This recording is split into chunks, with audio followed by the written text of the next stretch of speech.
बहुत ही इम्पोर्टेंट है, चाहे आप स्टूडेंट के तौर पे आ रहे हैं, चाहे आप नए इमिग्रेट आ रहे हैं या आप पहले से यहाँ रहते हैं।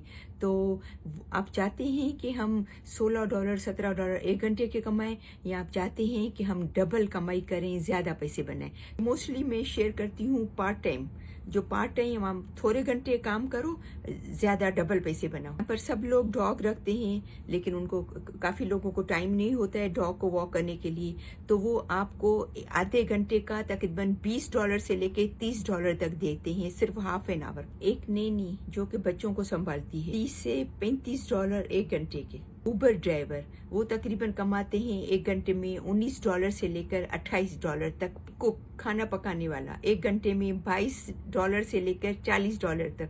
नेल आर्टिस्ट जो नाखून बनाती हैं, एक घंटे के $17 से लेकर $23 तक। टैटू बनाते हैं, वो बनाते हैं एक घंटे के $22 से लेकर $32 तक। इनको अगर फ्रेंच आती है और किसी को ट्यूशन पढ़ाते हैं तो एक घंटे के चार्ज करते हैं $20 से लेकर $40 तक, अगर आप किसी को सिखाते हो फ्रेंच। और अगर आपको कार बनानी आती है, गाड़ी बनानी आती है, कार मैकेनिक हो, तो एक घंटे के आपको मिलेंगे $32 से लेकर $45 तक। तो आप क्या चाहते हो, एक घंटे के $16-17 बनाना, या एक घंटे में डबल कमाई करना? ये आपके हाथ में है।